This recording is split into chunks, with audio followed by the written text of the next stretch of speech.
جمعرات کو آغا بہجت نے ایک بڑی اچھی نماز بتائی معصوم امام کے ذریعے. نیت یہ ہے کہ میں 2 رکعت نماز شعبان کی جمعرات کو پڑھتا ہوں یا پڑھتی ہوں قربتاً اللہ. لیکن یہ نماز کے بعد کہا گیا کہ 1 سال کا تمہارا پروٹیکشن ہو جائے گا، رزق کے لیے، بیماریوں سے بچنے کے لیے، پریشانیوں کی دوری کے لیے، آبسٹیکلز اگر کوئی لائف میں ہے اس کے لیے بھی. بسم اللہ الرحمن الرحیم.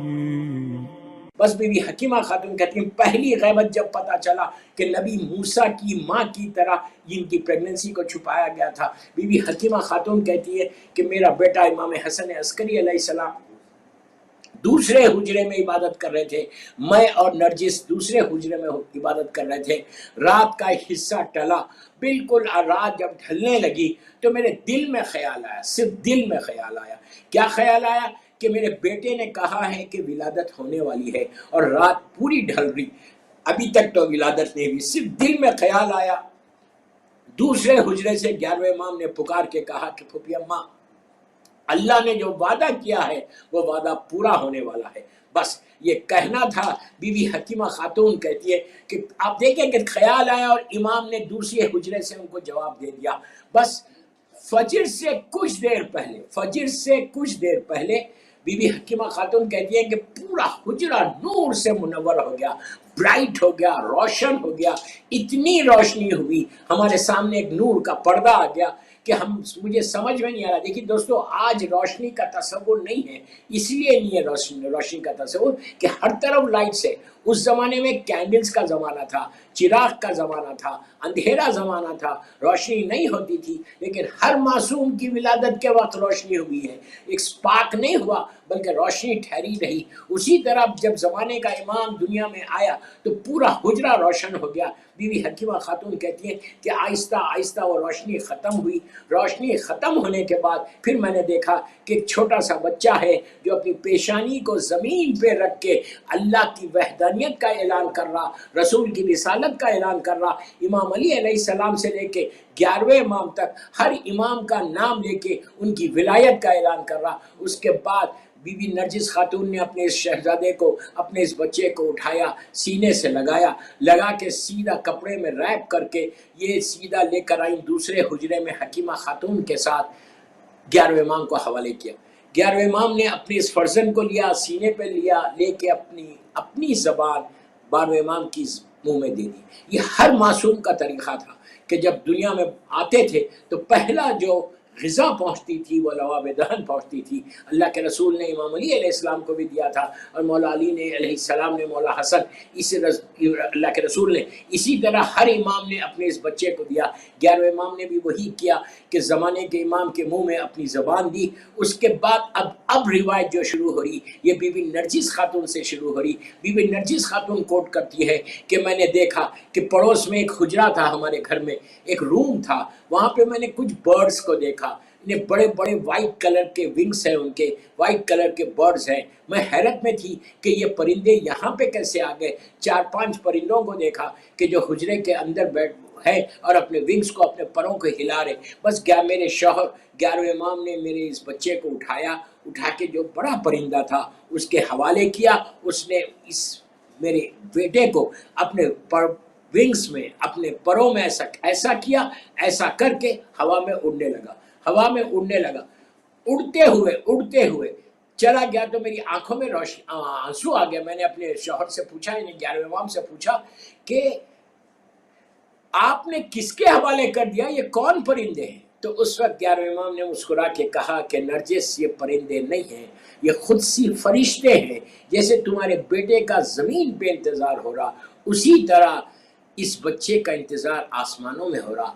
8 دن تک مولا اوپر رہے، اس کے بعد پھر نیچے آئے. یہ جو پیریڈ ہے 5 سال کا پیریڈ ہے. یہ کون سا؟ یعنی ولادت سے لے کے 11ویں امام کی شہادت تک. یہ پیریڈ میں صرف 4 لوگوں کو معلوم تھا کہ 12واں آ گیا. آپ حالات سے اندازہ لگائیے کہ دشمن کتنا جو ہے تیز تھا، بنی عباس کتنے تیز تھے کہ جس کی وجہ سے 12ویں امام کی ولادت کو بھی کمپلیٹ چھپا دیا گیا.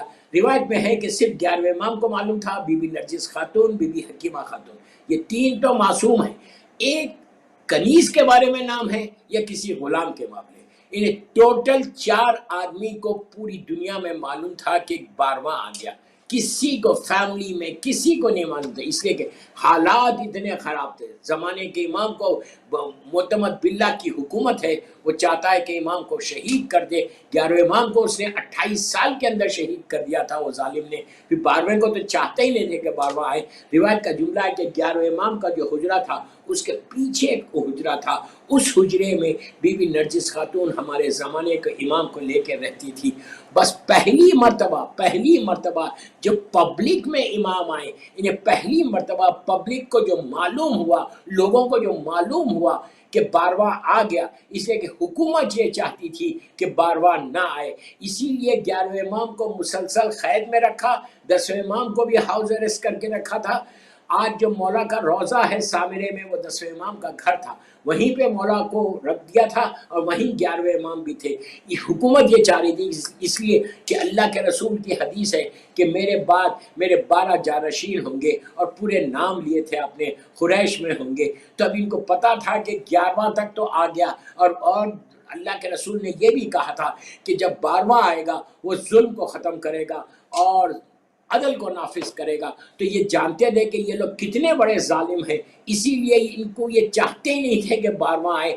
ٹوٹل 12ویں کے لیے انہوں نے سیکیورٹی کر دی تھی کہ کوئی 12واں آئے تو فوراً قتل کرو. پہلی مرتبہ، اب تک حکومت کو بھی نہیں معلوم کہ 12واں آ گیا. پہلی مرتبہ، فرسٹ ٹائم جو زمانے کا امام پبلک میں آیا، زمانے کے امام کا جو اعلان ہوا وہ اس وقت ہوا کہ 8 ربیع الاول کا دن تھا، اور 11ویں امام کی شہادت ہوئی 8 ربیع الاول کو 260 ہجری 260 ہجری 8 ربیع الاول. جب میرے 11ویں امام کی شہادت ہوئی تو اور آپ کو غسل و کفن 12ویں امام نے دیا اندر گھر کے اندر، اور جب آپ کا جنازہ باہر آیا سامرے میں، جب جنازہ آپ کا باہر آیا تو اس وقت کافی بڑا مجمع وہاں کھڑا ہوا تھا، اور جنازہ آیا، آ کے آپ کا تابوت رکھا گیا. آپ اس سے اندازہ لگائیے کہ کتنا سیکرٹ تھا کہ 11ویں امام کے سگے بھائی جعفر جن کا نام تھا، ان کو بھی نہیں پتا تھا کہ میرا بھتیجا آ گیا. وہ نماز کو لیڈ کرنے کے لیے، اپنے بھائی کی نماز سے جنازہ کو لیڈ کرنے کے لیے تابوت کے قریب چلے گئے. بالکل مولا کے صحن میں ہو رہا ہے، سامنے چلے گئے. پوری پبلک یہ سمجھ رہی کہ اب یہ نماز کو لیڈ کریں گے، اس لیے کہ ان کا وارث تو کوئی نہیں ہے، ان کا سگے بھائی ہے، وہی کریں گے. جعفر آگے بڑھ گئے. بس اب یہ نیت کرنا تھا، جنازے کی نماز کی نیت کرنا تھا. جب وہ آگے بڑھ گئے، صفیں بننے لگے، تو اتنے میں جو امام کا گھر کا دروازہ کھلا، اور ایک 5 سال کا بچہ، اتنا نورانی، اتنا روب اور دبدبا، اتنا جلال، امامت کا پورا جلال، 5 سال کا. امیجن کریں 5 ایئرس اولڈ بوائے، اس وقت میرے امام کی ایج 5 ایئرس کی. 5 سال کا بچہ صفوں کو چیرتا ہوا آیا، اور آپ میری طرف دیکھو، لک ایٹ می. امام اپنے سگے چچا کے دامن کو ایسا پکڑ کے کہا، چچا یہ حق میرا ہے، میں پڑھوں گا. یعنی 5 سال کا بچہ آ کے ایک بزرگ چچا سے کہہ رہا کہ یہ حق میرا ہے. وہ ہٹ گئے فوراً. آپ کا جلال امام کا اتنا بڑا تھا، ہٹ گئے، اور امام نے نماز پڑھی. امام نے، اس لیے کہ ہمارے پاس ہے کہ معصوم کی نماز سے معصوم پڑھا سکتا. معصوم نے نماز پڑھائی. 11ویں امام زمانے کے امام نے بابا کی نماز پڑھائی. نماز پڑھا کے سب پلٹے.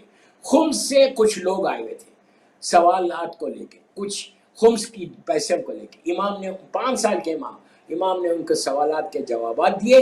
جوابات دینے کے بعد وہ اپنے حجرے میں چلے گئے. بس اب پورے سامرے میں اعلان ہو گیا کہ 12واں آ گیا، شیعوں کا 12واں آ گیا. امام پھر یہ غیبت شروع ہو گئی. اب پھر پبلک کوشش کر رہی، حکومت کوشش کر رہی، لیکن امام کے سامنے ایک پردہ ہے، حکومت کے سامنے ایک پردہ ہے کہ جو امام نظر نہیں آ رہا. ہر وجہ سے انہوں نے کوشش. یہ پیریڈ گزرا، اس کو بولتے ہیں اسمالر اوکلٹیشن، غیبت صغرا. یہ پیریڈ شروع ہوا 15 شعبان سے، 260 ہجری 15 شعبان سے یہ پیریڈ شروع ہوا، اور یہ ختم ہوتا ہے 15 شعبان ہی کو. پھر پورا 15 شعبان کو 329 ہجری، یعنی آلموسٹ اس وقت تک میرا مولا 69 ایئرس کا ہو گیا تھا. 69 کا 74 ایئرس کا ہو گیا تھا. اسمالر اوکلٹیشن کا جو زمانہ ہے وہ 69 ایئرس کا پیریڈ ہے. اس میں امام نے کیا کیا، اپنے نائبین کو بنایا، اپنے ظاہری طور پہ سکسیسرز کو بنایا۔ پہلے جو نائب تھے وہ محمد ابن علی، محمد ابن عثمان، پھر ان کے بیٹے عثمان ابن سعید، تیسرے حسین ابن رو۔ آج جمعرات ہے، جمعرات کو آغا بہجت نے ایک بڑی اچھی نماز بتائی معصوم امام کے ذریعے۔ آج وہ پڑھنا ہے نماز، وہ نماز آج پڑھنا ہے، جمعرات کی تھرسڈیز کو پڑھنا ہے۔ 10-15 منٹ کی نماز ہے، لیکن یہ نماز کے بعد کہا گیا کہ 1 سال کا تمہارا پروٹیکشن ہو جائے گا، رزق کے لیے، بیماریوں سے بچنے کے لیے، پریشانیوں کی دوری کے لیے، آبسٹیکلز اگر کوئی لائف میں ہے اس کے لیے بھی۔ جمعرات کی نماز نیت ہی یہ ہے کہ میں 2 رکعت نماز شعبان کی جمعرات کو پڑھتا ہوں یا پڑھتی ہوں قربتاً اللہ۔ لیکن اس میں کیا ہے، ایک الحم ہے اور 100 مرتبہ سورہ قل ہے پہلی رکعت میں، اور دوسری رکعت میں بھی 1 مرتبہ الحم اور 100 ٹائمز سورہ قل پڑھنا۔ کوئی بڑی بات نہیں، اگر آپ یہ نماز آپ بیٹھ کے بھی پڑھ سکتے، اس لیے کہ مستحب نماز ہے، 2 رکعت نماز ہے، لیکن یہ بہترین تحفہ شعبان کا جو ہے۔ اب بالکل ٹائم نہیں رہا، ہو سکتا ہے 1 جمعرات شعبان کی ہم کو اور ملے، لیکن اس کے بعد پھر 1 سال کے بعد شعبان آئے گا، اور شعبان کا پورا مہینہ جو خوشیوں کا مہینہ ہے، جو برکتوں والا مہینہ ہے، جو رحمتوں والا مہینہ ہے، اس مہینے کے بالکل آخری ایام میں ہم لوگ آ رہے، تو کوشش کرو کہ یہ نماز ضرور پڑھو، نماز جعفر طیار ابن ابو طالب علیہ السلام بھی، اور یہ 2 رکعت نماز جو آج میں نے بتائی کہ ایک پہلی رکعت میں الحم کے بعد 100 مرتبہ سورہ قل، اور دوسری رکعت میں بھی الحم کے بعد 100 مرتبہ سورہ قل پڑھو، بالکل فجر کی نماز کی طرح۔ اس کے بعد جب نماز کمپلیٹ ہو جائے، اللہ کا شکر ادا کر کے مظلوم بی بی کی تسبیح پڑھنے کے بعد پھر آپ جو ہے دعا کریے۔